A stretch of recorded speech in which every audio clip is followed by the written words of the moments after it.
Halo semuanya, selamat datang di Bedah Taktik. Di atas kertas, laga ini mungkin kelihatannya kayak pertemuan rutin raksasa Eropa biasa ya. Tapi percayalah, apa yang terjadi di Salzburg kemarin itu jauh dari kata biasa. Sebagai analis, ini tuh tipe pertandingan yang bikin kita gatal pengen buru-buru coret-coret papan strategi. Kita bahas bentrokan antara sang Raja Liga Champions, Paris Saint-Germain, melawan kampiun Liga Eropa, Aston Villa. Ya, hasil akhirnya memang 2-1 buat PSG, tapi cerita aslinya ada di transisi kilat, efisiensi yang luar biasa mematikan, dan sensasi dari seorang striker remaja. Yuk kita bedah tuntas gimana laga ini dimenangkan.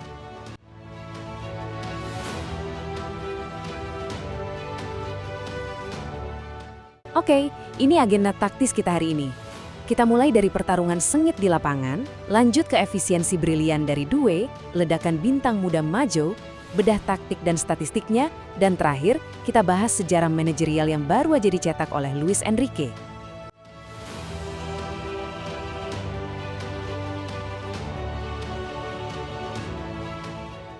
Kita masuk ke poin pertama, pertarungan sengit di Piala Super 2026. Papan skor akhirnya memang nyatet PSG menang 2-1 dan berhasil ngamanin trofi. Tapi realitas taktis di lapangan tuh beda banget. Ini bener-bener pertarungan intensitas tinggi dari sejak peluit pertama dibunyikan. Aston Villa nggak datang jauh-jauh ke Salzburg cuma buat parkir bus loh. Mereka nerapin high press yang gila banget yang bikin setiap lini PSG dipaksa mikir cepat dan kerja ekstra keras. Di sepak bola modern, momen transisi itu kuncinya. Laga berjalan alot banget awalnya sampai di menit ke-20. Kiper Villa berhasil nepis bola dan tebak apa yang terjadi. Cuma butuh 12 detik. Ya, 12 detik serangan balik kilat sampai Kvichak Kvaratskhelia nyetak gol di tiang dekat.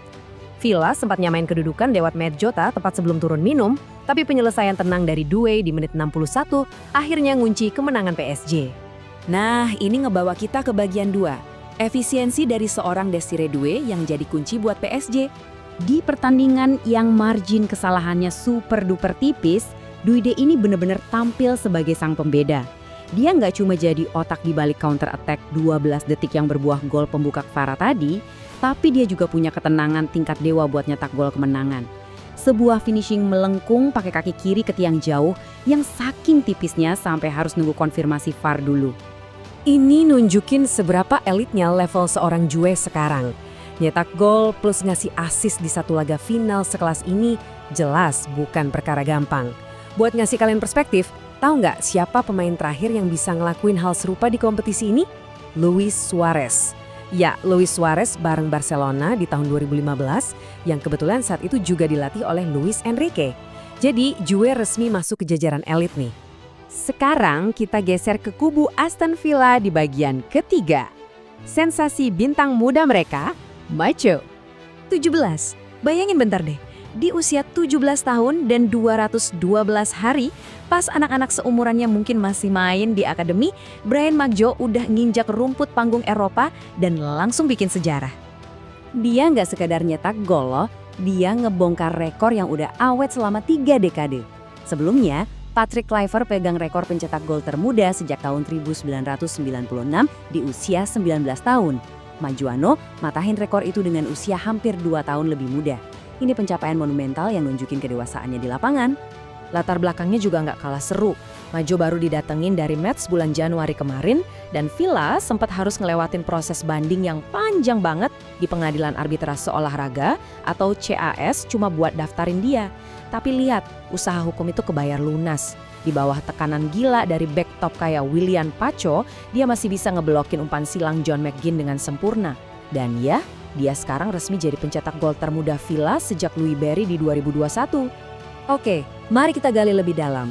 Bagian 4, taktik dan statistik yang jadi angka di balik layar performa tadi. Kalau kita bedah metrik serangannya, angka-angka ini ngasih tahu kita soal striker yang sangat agresif.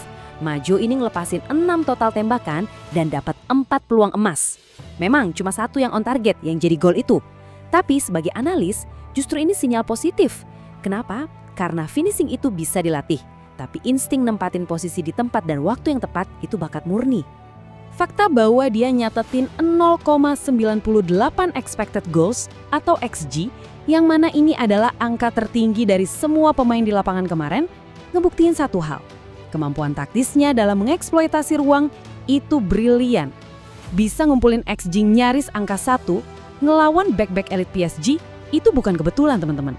Terakhir, kita mundur dikit buat ngeliat dari sudut pandang kursi pelatih. Bagian kelima, sejarah baru Luis Enrique. Lewat kemenangan ini, Luis Enrique resmi masuk ke geng pelatih yang bener-bener elit. Ini adalah trofi Piala Super ketiganya. Sekarang, secara historis dia cuma ngejar 2 nama raksasa di atasnya. Carlo Ancelotti dengan 5 gelar dan Pep Guardiola dengan 4 gelar. Luar biasa kan? Lebih dari itu, Enrique sukses masukin PSG ke panteon klub-klub legendaris. Bisa mertahanin trofi Piala Super secara beruntun alias back-to-back itu langka banget. PSG sekarang nangkring sejajar sama Ajax era 70-an, AC Milan era Sacchi, dan Real Madrid era Zidane. Sebuah pencapaian taktis yang bakal dikenang lama. Nah, setelah mencerna semua wawasan taktis ini, ada satu hal yang bikin saya penasaran dan pengen tahu pendapat kalian. Melihat laga kemarin, apakah kita lagi jadi saksi lahirnya Bryan Majo sebagai striker nomor 9 paling mengerikan berikutnya di Eropa? Ataukah efisiensi tanpa ampun dari PSG ini cuma sekedar pemanasan sebelum mereka benar-benar nyapu bersih semua trofi musim ini? Sepak bola selalu punya cara buat ngasih kejutan. Terima kasih udah nemenin saya bedah taktik kali ini. Sampai jumpa di analisis berikutnya.